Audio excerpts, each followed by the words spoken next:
Une dimension supplémentaire, hein, on disait tout à l'heure, on est un peu dans l'X-Files, c'est la dimension d'intégrité tensionnelle. Ce sont des systèmes non linéaires, des dimensions non linéaires. Alors qu'est-ce que c'est que le concept d'intégrité de tension?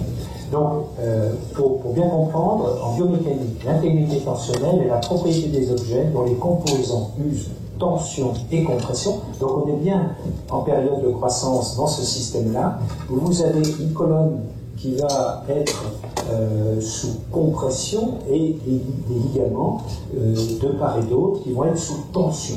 L'os est en compression et les ligaments tout autour sont en tension. Tension légèrement asymétrique dans un certain nombre de scoliotes. Donc de telle sorte que la force et la résistance dépassent la somme de celles de leurs composants. Les os et les muscles agissent en unisson pour se renforcer. Alors, ce système a énormément d'avantages. Le premier est que c'est un système omnidirectionnel, c'est-à-dire, là vous avez une représentation d'intégrité tensionnelle avec des espèces d'hélices, des pales en bois et des câbles qui vont tendre. Eh bien, vous avez l'omnidirectionnalité, et ça vous explique les mouvements de gymnastique que peuvent faire les enfants, et puis, en gros, toute l'activité sportive, parce que le système d'intégrité tentionnelle, c'est la période d'activité sportive entre 15 et 35 ans. Après 35 ans, on va perdre cette intégrité tensionnelle, parce qu'il y aura moins de tension, les disques vont se passer, etc. Et on va retourner en arrière, comme à mon âge, où on a une colonne raide contre la pesanteur. Alors que, à votre âge, eh bien, vous êtes en plein période d'intégrité tensionnelle.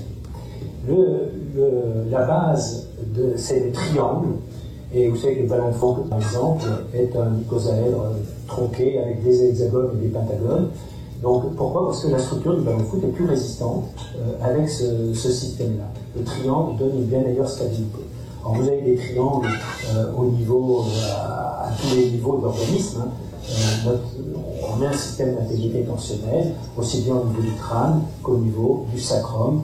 Ce sont des systèmes d'intégrité tensionnelle. Je passe rapidement. Toute notre structure musculaire est une structure triangulaire, que ce soit le muscle superficiel, le muscle moteur très puissant, ou que ce soit les muscles profonds, les petits muscles paravertébraux, sont des systèmes triangulaires qui vont dans le sens de l'intégrité tensionnelle. Mais pas que. Le disque est également un système d'intégrité tensionnelle avec un noyau, le nucleus pulposus, vous savez, c'est ce qui reste de la cordation vertébrale, la corde dorsale de l'embryon.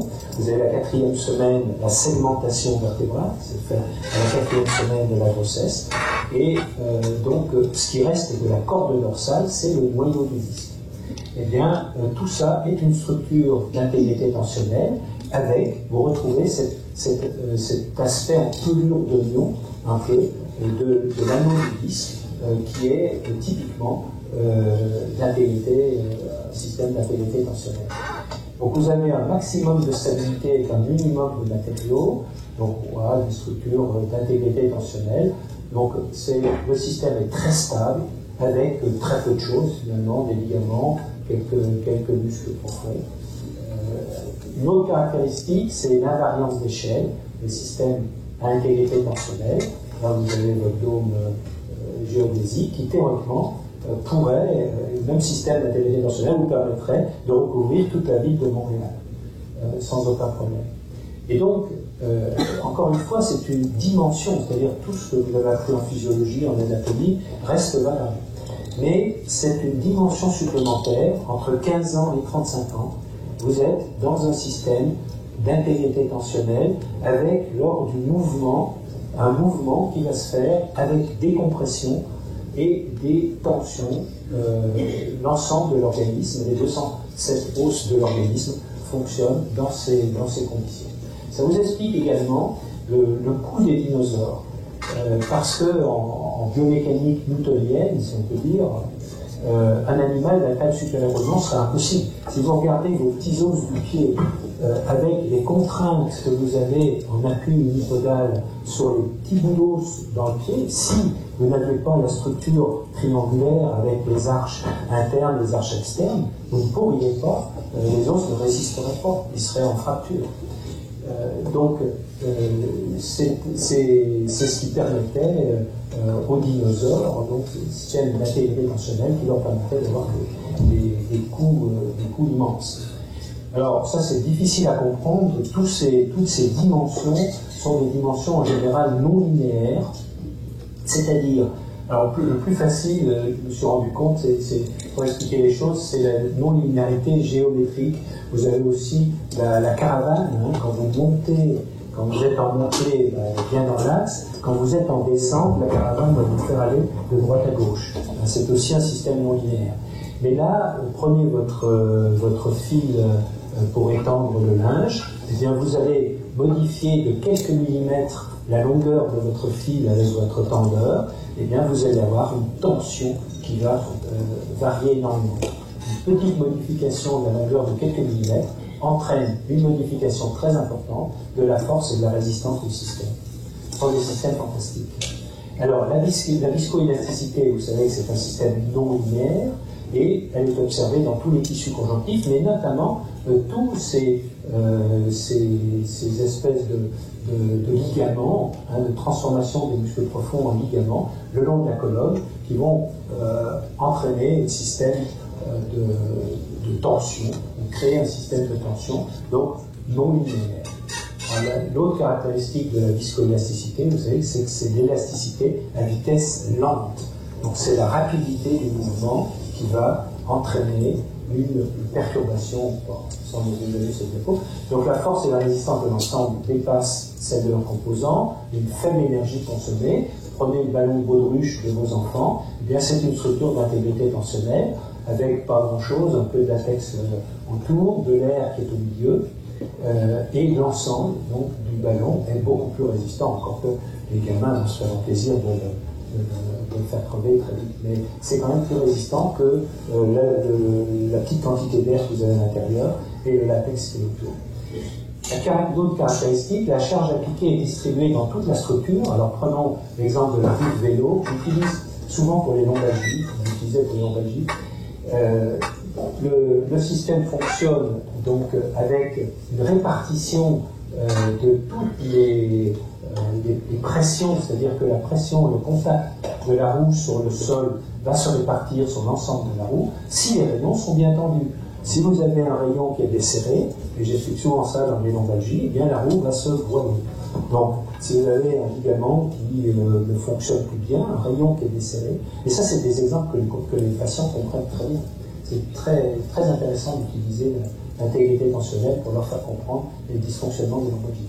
Donc là, vous avez la toile de Tampes, c'est pareil. Hein. Donc c'est un principe universel, c'est-à-dire que si vous prenez, je prends l'exemple de l'atome de carbone, donc vous pouvez avoir deux formes de carbone. Vous pouvez avoir une structure du carbone qui est non intégrité tensionnelle, c'est votre crayon.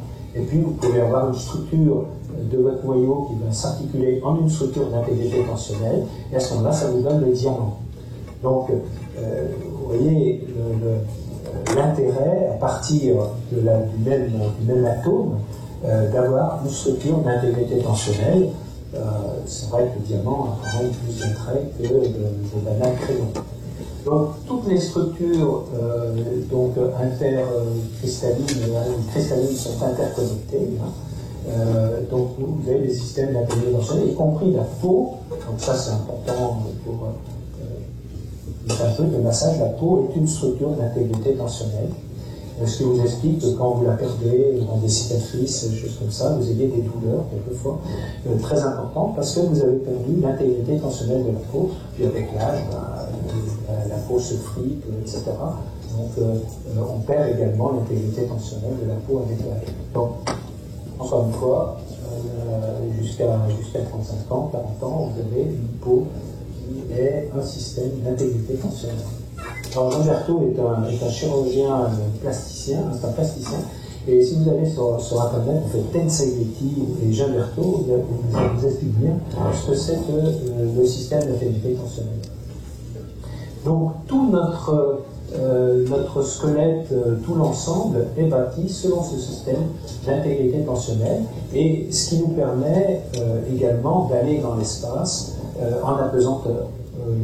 L'organisme fonctionne relativement bien en apesanteur, hein, c'est l'omnidirectionnalité. Au début, on ne savait pas bien, on envoyait les hommes dans l'espace. C'est là d'ailleurs que le concept d'intégrité tensionnelle s'est développé après l'architecture et tous les systèmes antisismiques. Par exemple au Japon, il y a beaucoup de tremblements de terre. Les immeubles ont des systèmes de câbles qui leur permettent de résister aux tremblements de terre, ce système d'intégrité tensionnelle. Et puis, dernier élément très important pour la scoliose, ça fonctionne, la colonne, si tous les éléments sont indépendants. Dès que vous perdez un niveau, eh bien, vous perdez l'intégrité tensionnelle à ce niveau-là. Ce qui vous explique que dans la standard et dans Closon, bien sûr, il n'y a plus aucune intégrité tensionnelle, hein, elle est complètement bloquée. Et puis, dans la chirurgie vous fait perdre l'intégrité tensionnelle. Donc, faire une intervention d'arthrodèse étendue à un enfant de 14 ans, eh bien, pose toujours problème parce que elle va squeezer complètement sa phase d'intégrité tensionnelle de sport. Quand on opère à 40 ans, je vous ai dit, bon, on a déjà perdu un petit peu l'intégrité tensionnelle, donc c'est quand même différent. Voilà, donc bien penser que la scoliose, ben, c'est pas uniquement une colonne, un axe, il y a beaucoup de dimensions dans la scoliose, dont cette dimension d'intégrité tensionnelle. Alors, l'équilibre aussi est très important, hein, c'est bien d'aligner la colonne, mais encore faut-il conserver l'équilibre, c'est-à-dire la position de la tête sur cette ligne de gravité. Alors, ça fonctionne par un système d'équilibre isostatique au niveau, je dirais, de la colonne antérieure, du disque, et de la colonne postérieure. L'orientation des articulaires postérieurs fait que la vertèbre va se trouver en équilibre dans une certaine position. Et il sera important donc de restituer des courbures dans le plan sagittal, donc ça c'est fondamental de manière à récupérer notre équilibre isostatique. Si on diminue dans un corset les courbures dans le plan sagittal, eh bien on n'aura plus d'équilibre isostatique. Les articulaires postérieurs vont être écartés et on n'aura plus cet équilibre isostatique. Et on peut représenter, alors bien sûr on peut faire EOS avec des plateformes de force, mais Jean-Louis Bousset avait bien résumé avec son cône d'équilibre. Tant qu'on arthrodèse, qu'on immobilise dans une certaine position, eh bien l'organisme va pouvoir gérer, va pouvoir récupérer. Par contre, lorsque on a dépassé ces positions-là, comme chez cette patiente, c'est ce que j'appelle les triangles infernaux. Vous allez avoir un déséquilibre dans le plan frontal par rapport au sommet du pli interfessier S2, l'épineuse de C7 va se projeter ici du côté gauche, et puis dans le plan sagittal, eh bien, vous n'avez plus du tout la tête qui est en équilibre sur le bassin, et vous allez avoir un flexum, progressivement un flexum de hanche, et puis à la limite, le patient va être obligé d'appuyer sur une des cuisses, comme à l'époque du polio, hein, prendre appui sur la cuisse pour maintenir l'équilibre global. Donc, c'est très important de dépister assez tôt, grâce à une topographie de surface, mais simplement un fil à plomb et l'œil du professionnel de santé. Vous allez pouvoir dépister le moment où l'organisme ne peut plus compenser, où la colonne va aller dans le sens du déséquilibre, et c'est là qu'il faudra intervenir avec des corsets ou la chirurgie. Donc, dans le rachis dégénératif, EOS doit vous donner un certain nombre de paramètres qui vont vous situer dans une zone verte, dans une zone rouge, de déséquilibre, ou dans une zone bleue. Donc ça se fait automatiquement. Donc avec la plateforme de pression, vous pouvez en plus représenter la ligne de gravité. Voilà, alors c'est utilisé, vous avez le centre de gravité. Ça peut être utilisé dans certaines chirurgies pour déterminer les ostotomies, l'angle d'ostotomie. Comme il faut replacer la tête sur la ligne de gravité, eh bien, vous pouvez simuler, il y a des programmes de simulation, savoir exactement quel va être l'angle d'ostéotonie qui va permettre de meilleurs réalignements de la tête sur l'axe de la colonne. On va faire des sections. Voilà, donc vous avez le préopératoire en jaune, donc EOS vous permet de superposer différentes prises de vue. Vous avez le modèle planifié qui est en bleu, et vous avez le post-opératoire qui est en bordeaux. C'est Jean-Marc Vital qui a fait ça. Alors, quelques cas, cette patiente était déséquilibrée, mais voilà, sous corset polycarbonate. Donc, vous voyez qu'on améliore un petit peu les choses, mais c'était une patiente qui avait été arthrodésée chirurgicalement. Alors quand vous êtes comme ça, que la colonne, elle est alignée, la colonne, elle est parfaitement alignée. Vous ne pouvez pas être plus alignée que ça. Par contre, elle n'est pas du tout équilibrée. Donc il y a quelque chose qui s'est produit dans le bassin, parce qu'en sortant de l'intervention, elle était droite. Et colonne complètement bloquée, je pense dans les sacroiliaques, ça doit jouer dans les sacroiliaques, un petit peu au niveau du bassin, et vous allez progressivement déséquilibrer l'ensemble du système. Vous voyez quand même qu'on a un éloignement du disque L5S, enfin ce qui serait supposé être le niveau du disque L5S par rapport au tête fémorale, qui est important. Normalement, le disque L5S se projette 2 cm en arrière de l'axe des têtes fémorales. Mais vous voyez qu'il n'est jamais trop tard pour bien faire, donc cette patiente, elle était obligée de marcher avec la main sur le fémur, comme je disais tout à l'heure, sinon elle ne tenait pas en équilibre, et avec le corset, elle arrive à marcher en libérant ses membres supérieurs. Bon, c'est pas parfait, mais jusqu'à présent, on n'avait pas de solution pour ce type de patient. Alors, on va voir une autre dimension, qui est également une dimension non linéaire, qui est la dimension chaotique de la colonne. Alors, dans les scolioses, comment est-ce que ça fonctionne? Vous avez, avant, mettons 20 degrés, ça pourrait être 25, peu importe, vous avez une période entre 10, puisque la définition de la scoliose c'est 10 degrés, et entre 20 degrés, eh bien, vous avez une période où vous ne savez pas si la scoliose va être évolutive ou pas. En fait, il y en a seulement 10% qui vont évoluer. Une scoliose qui dépasse les 20 degrés, donc qui sont évolutives, c'est 2% de la population. Donc, 2 pour 1000, en fait, 2 pour 1000, parce qu'il y a 10%, la scoliose de plus de 10 degrés, c'est 2% de la population, sans doute plus. Et puis, les scolioses qui dépassent 20 degrés, qui vont justifier un corset, c'est 2 pour 1000. Donc, vous en avez 1 sur 10 qui va évoluer. Et quand elles évoluent, les lois d'évolutivité ont été définies par un nouvel beau-père avec cette période d'aggravation importante pendant la puberté. Donc vous avez 2 types de scolioses. Vous avez des scolioses qui vont évoluer de façon linéaire, qu'on appelle en mathématiques affine, et puis les scolioses qui vont être chaotiques, en dessous de 20 degrés, où vous ne savez pas quelle va être l'évolution. Alors, comment est-ce que est né le chaos? Il faut faire attention à la définition. Le chaos, ça n'est pas le hasard, c'est pas la désorganisation. C'est une dimension qui est très structurée. Ça s'appelle le chaos déterministique. Donc, c'est Poincaré qui avait défini ce système chaotique. Donc, il peut arriver que de petites différences dans les conditions initiales en engendrent de très grandes dans les phénomènes finaux. La prédiction devient impossible et nous avons le phénomène fortuit. Donc on ne peut pas définir. Et quand on dit scoliose idiopathique, ça veut bien dire on ne sait pas quelle va être l'évolution de cette scoliose.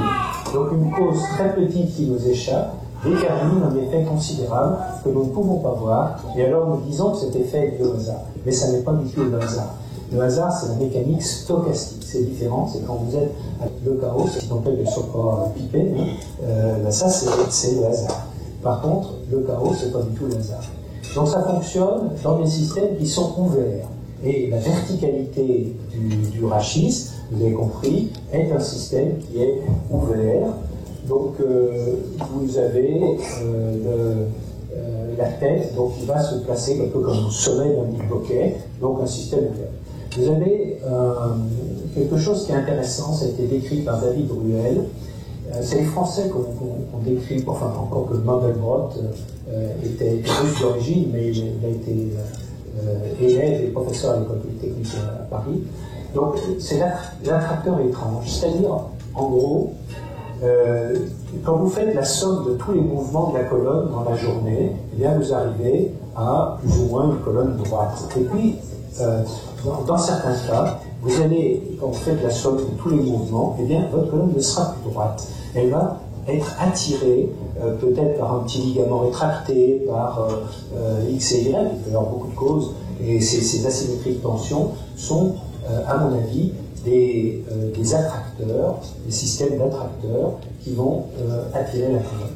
Alors c'est imprévisible, c'est l'effet papillon, vous savez bien, est-ce que le vol du papillon au Brésil va donner une tornade au Texas, un petit élément va pouvoir en déclencher les plus importants. Alors, comment est-ce que ça fonctionne?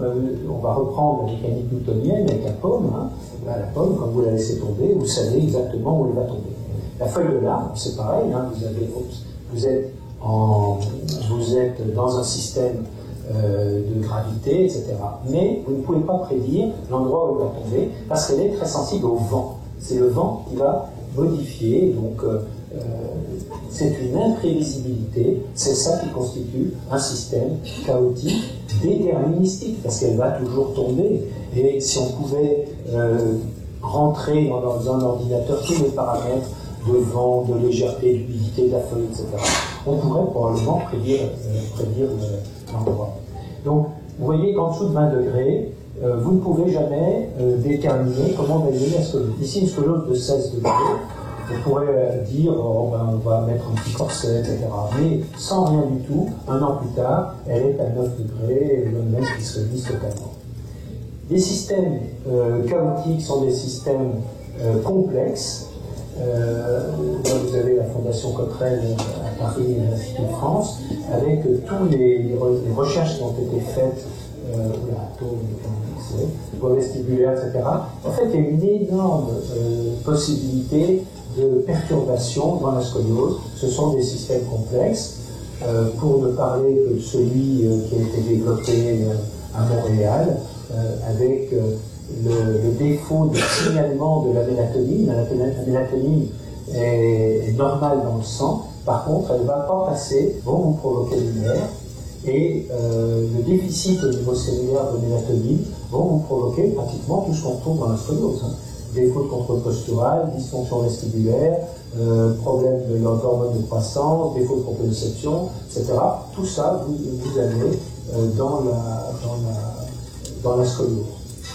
Donc là, c'est une autre présentation qu'a fait Burwell récemment avec un système de cascade. Ça part de la leptine. Alors, on passe les détails. C'est au niveau de l'obésité et de la maigreur. C'est des scolioses infantiles. On a une hypotrophie dans les scolioses infantiles. Et ce déficit en leptine va aboutir à une asymétrie de croissance. C'est un concept qui a été développé entre le corps vertébral en avant. Il y a aussi la génétique qui rentre en ligne de compte. Ça, c'est deux petites jumelles monozygotes, mais les jumeaux n'ont jamais exactement la même scoliose. Avec ici, c'est une vraie double majeure chez Julia, alors que Caroline a une thoracique prédominante. À Palerme, j'ai deux jumeaux garçons, l'un a été opéré, l'autre pas. Donc, vous avez sûrement d'autres éléments que la génétique qui rentrent en ligne de compte. Donc, multifactoriel. Et quand Madame Duval-Beaupère avait essayé de mettre dans un ordinateur la rotation, le Doppler, l'hypermixité, l'équilibre, elle était arrivée à 0. C'est-à-dire qu'on pouvait, enfin, on se utile d'une scoliose de plus de 35 degrés, disait-on à l'époque. Donc, on sait bien qu'une scoliose de 35 degrés pour la croissance, c'est une dite évolutive. Alors, c'est un système qui est discontinu. Les systèmes chaotiques sont des systèmes discontinus, il y a des seuils. Et dans la scoliose, donc il faut prendre la vertèbre apicale, vous avez un seuil mécanique. En fait, il faut imaginer la vertèbre apicale et flexion antérieure du tronc. Vous allez vous pencher en avant. Et que va faire la vertèbre apicale? Eh bien, quand vous fléchissez le tronc en avant, donc dans le plan sagittal, qui n'est pas celui de l'axe de la colonne, vous avez ici le centre instantané de rotation du corps vertébral, qui se projette plus ou moins au niveau du mur postérieur. Eh bien, votre vecteur musculaire, concavité, convexité, va être de part et d'autre de ce centre instantané de rotation quand vous êtes en dessous de 25 degrés de rotation. Donc, vous penchez en avant, bien sûr, vous avez l'asymétrie de tension des ligaments, mais vous n'allez pas accentuer la scoliose. Alors que il y a un seuil, c'est-à-dire quelques degrés de plus de rotation, votre centre instantané de rotation est ici, et les deux vecteurs musculaires, quand vous penchez en avant, sont du même côté. C'est-à-dire que à partir d'une certaine rotation apicale, vous vous penchez en avant et vous allez accentuer beaucoup la scoliose. Ce qui explique que certains médecins contre-indiquent la pratique de l'activité sportive ou stoppent l'activité sportive lorsque la rotation dépasse une certaine angulation. Sans corset, bien sûr. Et puis, vous avez ce phénomène de viscoélasticité dont on a parlé tout à l'heure, l'élasticité à vitesse lente, c'est l'effet triporteur, vous imaginez ici le corps vertébral, les articulaires postérieurs, peu importe. Eh bien, si vous abordez le virage trop vite, vous allez déraper. Si vous l'abordez lentement, donc si vous faites un mouvement lent de flexion antérieure du tronc qui ne dépasse pas le limite de la viscoélasticité, eh bien, vous n'aurez pas de problème, pas de conséquence. Si vous faites le même mouvement rapide, par contre, vous allez dépasser la viscoélasticité, vous risquez de déraper. Alors, le fait de faire des mouvements rapides peut aussi avoir des avantages. Alors, la survenue d'une scoliose n'est pas liée au hasard. C'est vrai que dans les scolioses très évolutives, comme chez ce garçon, vous avez un dos qui est très plat, qui est même creux, qui rentre à l'intérieur la colonne rentre à l'intérieur du thorax, mais ça n'est pas inévitable. C'est-à-dire qu'ici, vous avez un enfant qui a un dos qui est complètement plat, à 16 ans, mais elle a une petite déviation scoliotique, mais vraiment pas grand-chose. Vous pouvez avoir des dos plats sans déviation. C'est-à-dire qu'on n'a pas de possibilité de prédire, on n'a pas de critères de prédiction de l'évolutivité d'une scoliose. Alors, tous ces systèmes chaotiques sont modélisables, tout simplement en remplaçant le temps, vous avez la dimension plus le temps, remplaçant le temps par la dimension quantique. Et tout notre organisme est fait selon un système un peu chaotique. Alors là, on rentre dans la mathématique fractale. Ça vous paraît des feuilles d'un arbre. Non, du coup, c'est une formule géométrique qui va vous donner cet aspect. Ça, c'est pas un cerveau, c'est également une formule géométrique, etc. Ça, c'est pas des bronches. Chaque fois que vous êtes dans une interface, ici les bronches entre R et sang, le cerveau, les feuilles entre R et puis le chlorophylle, je sais pas quoi. Donc, vous avez des chances que ce soit un système fractal, tout simplement parce que les gènes vont pouvoir déterminer des divisions successives dans les villosités intestinales. Si vous regardez les villosités intestinales en macro, et puis si vous allez avec un microscope, chaque fois que vous agrandissez davantage, vous aurez toujours la même image. Donc ça, c'est parce que c'est une économie au niveau des gènes. On en parlait hier, on n'a que 23 000 gènes. Le riz asiatique en a 37 000. D'accord ? Donc on a peu de gènes. Et il faut imaginer des systèmes qui permettent d'économiser. Donc on va programmer un certain nombre d'échelles de division qui vont être toujours pareilles, qui vont se faire toujours pareilles. Ça fonctionne comme ça. Donc, je passe sur ces formules. On peut prédire, bien sûr, cette colonne torse et tout, ça peut être des fractales. Et puis, les changements de phase. Alors, il y a la puberté, vous savez, ça c'est le flocon de neige, vous avez habitué ici. Donc, le flocon de neige, ils sont tous différents. Il y en a pas un qui est pareil, c'est une fractale, une flocon de neige. C'est l'intermédiaire entre le solide, qui est la glace, et le liquide, qui est l'eau. Et donc c'est une formule mathématique, le flocon de neige, c'est des logarithmes, c'est des divisions de logarithmes.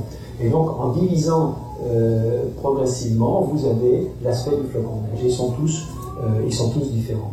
Donc la puberté, c'est une période également qui est, la théorie du chaos est aussi utilisée en psychologie, etc. C'est pas uniquement dans le domaine de la scoliose. Donc la puberté, c'est très particulier, elle est particulière de l'Homo sapiens. Le chat, le chien, ils grandissent de façon linéaire, on est les seuls à avoir ce système de croissance pubertaire, et ça nous fait gagner 3 ans. Parce qu'en fait, c'est quand même très long pour avoir passé de la naissance à quelque chose de fonctionnel, il faut 14 ans à peu près. Donc c'est très très long. Donc c'est un système qui permet de gagner un peu, mais un adolescent n'est pas un petit adulte, il est incapable de se projeter en gros dans la dimension de temps. Il est incapable de se projeter dans l'avenir.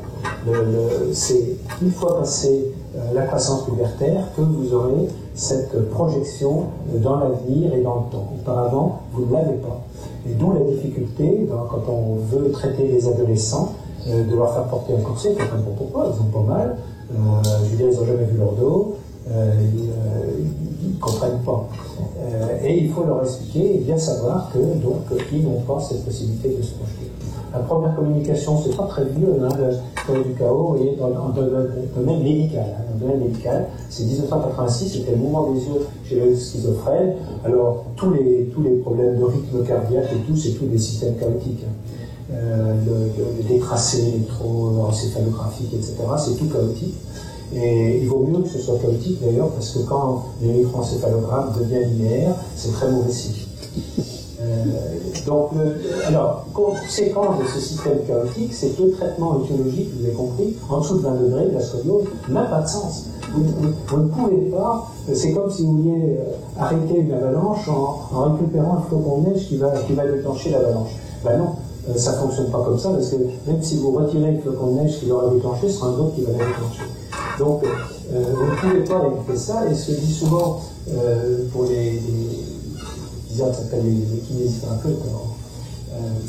Eh bien, vous ne pouvez pas, donc ça c'est un tremblement de terre, hein, qui est aussi un phénomène chaotique, et vous voyez la voie de chemin de fer après le tremblement de terre, hein, c'est vraiment, vous comprenez que la scoliose est un système chaotique avec ça.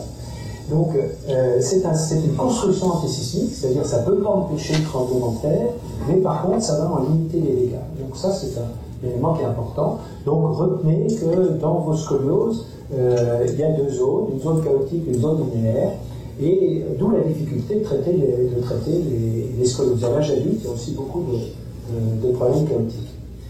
Alors, une autre dimension, on l'appelle souvent la 4e dimension, c'est le temps. Pour vous faire prendre l'idée, donc là vous êtes en 3D, c'est ce qu'on a vu sous EOS avec cette colonne qu'on va faire tourner. Voilà, là vous êtes en 3 dimensions, on est d'accord.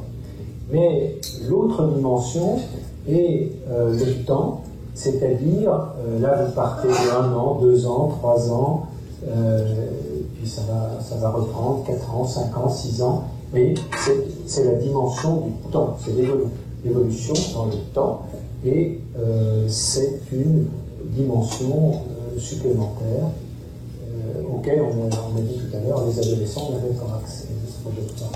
Donc, celle, 4e dimension, c'est celle dans laquelle nous vivons le temps présent, mais on peut, nous, se projeter. On essaie toujours, quand on fait un traitement, d'imaginer ce que va être la fin du traitement, etc. On se projette dans cette dimension, et c'est la dimension la plus fréquente dans l'espace, on a dit, le temps est très important. Donc quand on parle d'un corset, quand on parle d'action 4D, le temps, ça veut dire qu'au cours du temps, il va y avoir, la colonne va pouvoir se déplacer, alors dans les concavités, dans la respiration. Vous voyez ici, le fait d'avoir des expansions dans la concavité fait que quand vous êtes en inspiration thoracique, eh bien, vous allez venir vous plaquer sur le polycarbonate. Respiration abdominale, c'est pareil. Donc, vous avez des possibilités au cours du temps de modification de pression, etc. Tous les corsets sont pas comme ça, certains vont bloquer complètement la colonne. Donc, ce qu'il faut essayer d'interpréter, c'est le passage, il faut essayer de prévoir, c'est pas facile, hein. À partir de quel moment on va passer d'une déviation, donc déviation qui peut être temporaire, provisoire, liée à une croissance un peu asymétrique, la croissance se fait tantôt à droite, tantôt à gauche, a la véritable déformation structurale, c'est-à-dire cette scoliose évolutive avec une déformation du corps vertébral, le cercle vicieux bien décrit par Jan Stokes. Alors, on a quand même quelques éléments avec la nouvelle radiologie qui vont pouvoir nous dire, on démarre, on passe de déviation à déformation. Alors, quels sont ces éléments? C'est la rotation apicale, c'est la rotation intervertébrale en zone jonctionnelle, c'est-à-dire les extrémités de la scoliose, on appelle ça les zones jonctionnelles. Et vous allez avoir une rotation à ce niveau-là, l'index de torsion, donc définition d'un maillot de torsion, index du dos plat apical, c'est-à-dire au niveau de la scoliose, dans le plan sagittaire, on va avoir une zone qui va être un peu plus raide, et l'angle de Cobb, qu'on peut retrouver quand même, cet angle de Cobb, en plan d'élection, dans le plan sagittaire. Donc, voilà, tous ces petits éléments, les technologies de radiologie vont pouvoir les déterminer automatiquement, et avec une échelle relativement facile, parce que c'est une radiographie, alors face et profil se font en même temps, les tubes descendent en même temps, et vous avez une très bonne sensibilité et spécificité dans ce cas. Donc ça a été étudié sur quelques patients, évidemment, parce que comme les machines sont encore restreintes actuellement dans leur utilisation, c'est pas des techniques qu'on peut utiliser de façon quotidienne pour le moment, mais il faut penser que dans 10 ans, 15 ans, ce sera l'utilisation beaucoup plus courante. Donc voilà l'évolution un peu dans le temps, de 62, 90 degrés, enfin bon. Et ces petits facteurs vont nous permettre de faire un élément de pronostic, si on peut dire. Alors, le cercle vicieux de Jan Stokes, donc il faut partir de la déviation simple, c'est l'événementiel, c'est le début de l'attracteur étrange, et puis petit à petit, vous allez avoir des contraintes asymétriques, c'est-à-dire que la colonne, de toutes les pressions au cours des 24 heures, ne va plus être symétrique de part et d'autre de la colonne, ce qui va créer les lois de Volkmann, Hunter, etc., vont créer une asymétrie de croissance. Les zones qui sont plus en compression grandissent moins, les zones qui sont moins comprimées grandissent plus. Voilà, vous allez avoir une cuneiformisation du corps vertébral et un cinquième stade qui va être la cuneiformisation discale. Parce que ça se joue, évidemment, on voit toujours le corps vertébral, mais le disque également joue un rôle important, et l'ensemble va vous créer la scoliose structurale, des formations osseuses et des formations discales. Donc tout l'objectif, c'est d'essayer de rompre ce cercle vicieux. Donc on va reprendre le radio que vous avez déjà vu tout à l'heure.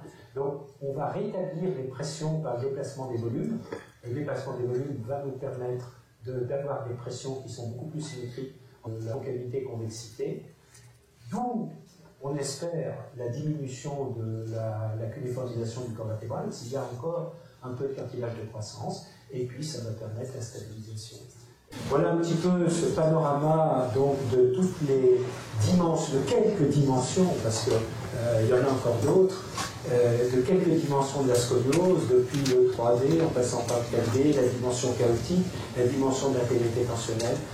C'est tout un ensemble, toute une ouverture qui vous permet de mieux comprendre la physiologie de l'Homo sapiens, et j'espère de mieux traiter vos patients en chiropratie. Je vous remercie de votre attention.